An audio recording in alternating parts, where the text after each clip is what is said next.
Hey, what is going on, everybody? Boilon here, and hope you all had an enjoyable weekend. I know for some it might already be Monday by the time you're watching this, but we are rounding the bend towards the end here for me, and I kind of want to recap some of the things that have been going on lately, specifically the issues regarding the Scourge event, which is going to be ending Monday at store reset, and there probably will be a 24-hour or more period where Scopely hopes to address some of the ongoing leaderboard problems, and really I think we need to temper our expectations about really what's going to happen here, and we'll get into that. I also want to address some of the concerns related to the Agatha event, which is ongoing right now, and quite frankly, I think is one of the worst events. It is the worst event, actually, of this year in 2022, and I would go as far as saying that it's not far off from Thanos Giving. It's actually that bad, and probably the worst character event so far, even worse than Echo for average players. So these are the two topics covered today, but I want to really address this thing that somehow that is up to us, the players and the community, to come up with ideas to make this game better. On Reddit and on Discord, I see suggestions made, for how things could change, whether that's the Scourge event, so that we didn't have all these problems with cheating, or how events could be different and not reliant on Blitz. And it's nice to see that the community is involved and wants to be involved. But really, and trust me when I say this, that Scopely unfortunately does not care about your feedback, and anytime they make you think that they do, they're really just doing that to placate you into thinking that way so that you can continue giving them your money. And as long as that keeps on happening, nothing is going to change. But we have lots more to talk about here and unwrap, so without further ado, let's get this roller coaster started.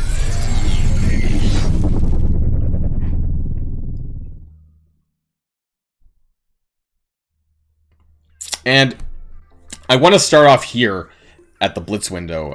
As of recording, this is it's ending soon. We're roughly around 3-ish p.m. Pacific time. And I want to kind of point out that I have 57.7 million score on a fucking Minerva Blitz. I'm sorry, I had to say that. Like, this event, the Agatha event, has pushed me... I don't know how many rotations this is, frankly. It's a lot of score. So this is probably 6 or 7 daily at least, to get that kind of score. I think I scored about 65 million for Wong, maybe a bit above that. So I'm thinking, and that was all my rotations. So I'm thinking this is sans a couple of rotations here. And it's disgusting. I feel bad for anyone who actually genuinely maybe needs Minerva shards, or any of the characters that are upcoming in the next few days, or during the course of the Agatha event. And I want to say that the drops are absolutely horrific. So when I did my original math for the Agatha event, I kind of did it thinking that it was going to be similar to Moondragon and Red Guardian, and boy was I wrong.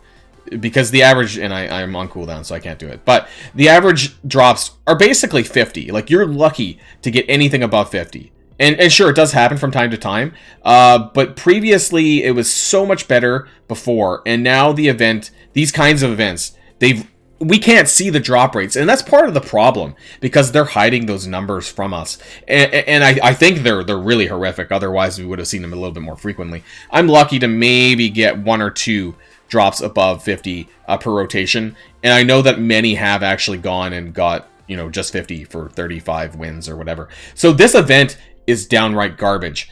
And the amount of blitzing that an average player needs to do in order to unlock Agatha is criminal, frankly. And that's what makes it one of the worst character release methods, which normally I don't care that much about blitz, usually. But it's because the orb has an average drop rate of 2.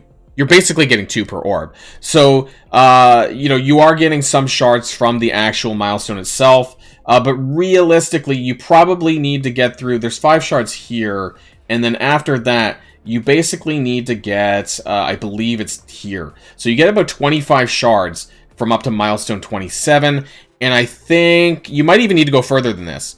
It would be... you would need 75 shards, which means you would need 37 orbs. You might have her unlocked by the time you get this, actually, based on how many orbs you would have opened. But that's like halfway through the milestone, which doesn't even sound that bad. However... it's just you're getting, if you're lucky, 1 orb per rotation. And what about all the people who don't have 35 plus teams to rotate? What about the people who only have 15, 20 teams to rotate on Blitz? And that means that you're basically spending I don't know, 2 rotations for 1 orb, right? And that's absolutely horrific. Those people would have to do like 8 rotations daily in order to unlock her. And that's just unacceptable. I think that if you want to go above and beyond an unlock, fine. You should have to do these things and grind it out. But for a bearer unlock, I really don't think that the Scopely should be forcing us, not to mention the screen time and everything else that's associated with Blitz that makes us terrible, that we're logging in 8 times a day or more, you know, to play Marvel Strike Force or to Blitz or a combination of everything. It's just wrong. You know, and so maybe this is part of the problem, is that it's 100 shard unlock versus 40. I already have her unlocked. 40 versus 45. And you know, obviously 45 shard unlocks are a lot more favorable because for new players it's easier to get them unlocked. These 100 shard unlocks are becoming more and more unacceptable. Echo, I would have said, was the most unacceptable to date. I actually think Agatha's is worse. So between the two of them, I know people who haven't unlocked Echo, who just weren't able to do that because they were asking quite a bit there. And I know people that probably aren't going to unlock Agatha because not only is it a lot of blitzing, but it's just, the bar is a lot higher to get these characters unlocked. And I think the average amount of blitzing, in my opinion, is somewhere like 2 to 3 rotations. That's like when you would typically log in for your store resets. Anything more than that is above average. You know, like 5 rotations is above average, and like 8 is like maniacal. You know, and I'm probably, you know, I'm doing that for Wong and things like that. And I'm sure that anyone else doing 8 rotations a day know that they're crazy, right? You know, like, like this isn't an insult. It's just that, you know, it's an absurd amount of screen time. And unfortunately, for some reason, we're doing it anyways. And so I just want to talk about that really quick anyways before we get on to the Scourge event. And I want to end with this Reddit post here. It's from 2 days ago, but honestly, it was a really good one. Agatha Harkness event is criminal. Interesting minute. You know, thank you for this post. It honestly explains everything. You know, the fact that you're getting on average shard payout for Agatha shards about 2.14 is horrific. I've had, I think, 2-3 shard drops to date over 20-something orbs, so it's not very good, right? And, you know, an average rotation maybe gives you 1 orb, but maybe not. I didn't even touch on the Power Core milestone because, frankly, I'm not even going to bother. It's just downright insane what they're asking you to do for this event. And so this is a really good post. If you haven't checked it out, I'll leave a link in the description below. It's just absolutely insane. I don't even care about the other rewards. What I care about is whether or not a character is able to be unlocked for average players at a reasonable rate. And I don't think this one is. Free to play aside, you know, it doesn't matter if you're free to play or what. You know, I almost regret. I think there's a lot of people who regret not being able to buy those orbs. I actually did. I kind of wish I could buy more. Because I think for the amount of orbs, the cores they're asking you to spend, it would have been actually... It's not even here anymore, actually. They removed it, apparently. The Agatha 675 orb. That's what I was going on about. That would have been better to open than to do this event. That's how downright crazy that this Agatha event is. Okay? It's just fucking trash. Scopely needs to get their shit together. But like I said in the beginning, I don't think they care. We can complain all we want. I can do this here. It's a bit therapeutic, admittedly, sometimes to do this. And I just don't see it changing. I've been tracking events for some time, right? And so I think I have a good understanding of which ones are bad. And this one definitely takes the cake on being a horrific event and the worst event for 2022 so far. So let's see if they can prove me wrong. Let's see if that they can beat this. I really hope that they don't. I hope that things get better, but I don't know if they will. And so moving on to the Pestilence event, this is going to be paying out tomorrow, of course. I haven't done a run since, like, I don't know, Thursday. I finished a run on Thursday, and after that, I just didn't bother. On my Saturday live stream, I just couldn't do it again. So I was originally with this score of 1.657 million. I was at 600 or so on Thursday. So in the span of 3 days, I've gone from 600 to 1200, and this isn't really a big problem. I hope that I land in the top 2500. But the point is that you can't really rely on, and this guy's still here. I honestly can't believe it. This was here when I was during my live stream, this 4.2 million. This is obvious. And like, you know that some of these people who are cheating the leaderboard just don't give a shit, right? They're just doing it just for the sake of it. And the question is, are these accounts getting banned? Are they getting banned, or are they just being removed? How many bans are Scopely sending out for all of the people being caught on the leaderboard? And then there's the case of, what about all the people who aren't being caught, right? That's an issue too. You know, and they put out that statement, but I just don't believe that they're going to manually be able to sift through 320,000 players and be able to catch more than, you know, like less than 100, probably. That's my wager, is that, you know, don't expect the leaderboard to change all that much.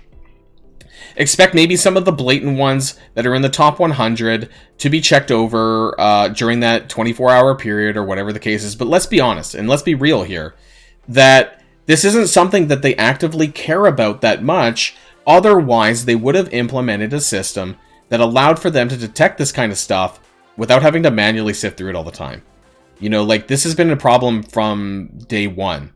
It's been a problem for a very long time whenever a leaderboard is involved. I believe there was another person on this list, like 1 and 2, when I was doing my live stream on Saturday, but it seems like that person's probably been removed. So my question would be, why did this person stay in? I feel like if they aren't a blue border, aka like a low-level border, they don't get detected. And so I'm wondering if that's what they're doing in terms of their detection system, or what, you know, their methodology on finding who is a potential cheater.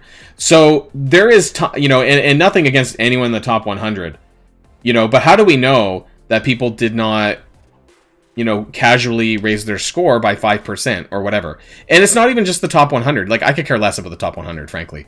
It's just any of the ranking structures, right? Could be in the top 500, could be in top 2,000, could be top 5,000, could be anywhere in between, right? That allows you to kind of squeeze your way through to get a score that you wouldn't have normally. And so we really need to have an honest conversation here about our expectations. And my expectation, and what I want to share with you guys, is, and for all of you who are kind of on the cusp possibly of a rank, I really hope this doesn't impact you, but I know that it is going to impact some people. You know, for those of you who maybe get, you know, I don't know, like 40, like 5,050, you know, and you were 50 short of 5,000. You know, that's probably going to be because some people who shouldn't have been there remained, because they're not going to catch everyone. Let's just be completely honest with ourselves. It's just not going to happen. They don't have the resources. They don't want to commit resources to finding a better system in dealing with this. And that's part of the problem, is that this has never been a priority for them. And we need to be honest about what's going to happen from here on out. As far as Scourge goes, Scourge 2, Scourge 3, Scourge 4, that this is going to happen every single time. It's not going to change. Sure, they might kick some people out. You know, they might kick some people off the leaderboard, but they're not going to catch everyone.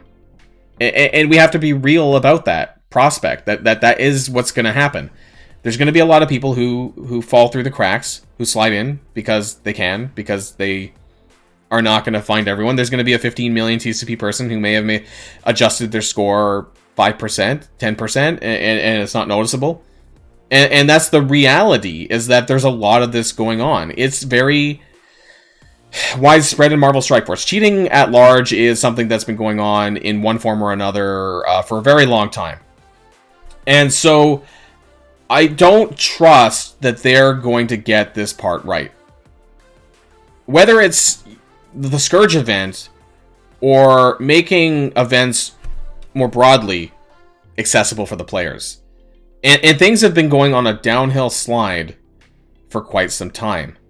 Most notably, probably since December, with event-wide, you know, since the Magic event, things were going down. We had like a 5-star, potentially Icarus, that you could have got, and that was insanely generous. And then ever since then, things were on the down. And this is why I want to say that it's not our job to fix Marvel Strike Force, and I want to loop back to what I said in the beginning. Okay? You know, because there's a lot of the, and it's great. Like I said, it's great that people are trying to get involved, but frankly, it's not our job to help them. It's Scopely's job to fix the mess that they created. Whether or not it's just for the Scourge event or for other events, it's still not our job to tell them how to make it better. It's their job not to fuck it up in the first place. It's their job to have a system in place to catch all of these problems.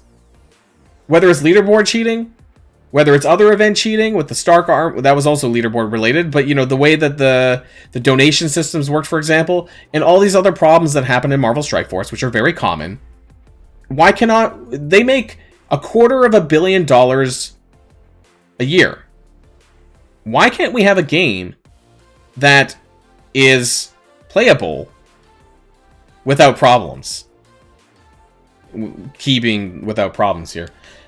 Because I've played other games. For example, I play Awakened Chaos Era on the side.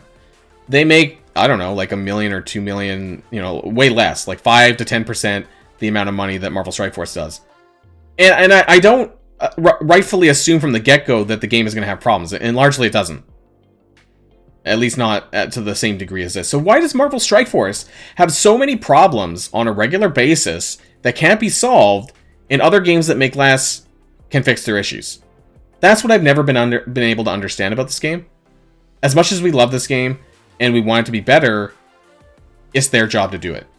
It's their job to fix the problems that they made, not ours. They need to provide us with a playable experience that we can be largely happy about. And that's where we're at right now. And this, the reason why I'm doing this now is because it's before the Scourge payout. And I want people to have a particular expectation about what's going to happen. And then if it goes to shit later, we'll talk about that as well. So just an end of the weekend little, call it a rant. It probably is, but I just want people to know and understand exactly what goes on in a regular basis with Scopely, and to temper your expectations about what's going to happen from here on out. So that's the end of this video. I hope you enjoy the rest of your weekend, what's left of it. And until next time, stay safe and healthy, and I'll see you all later. Boilon signing out.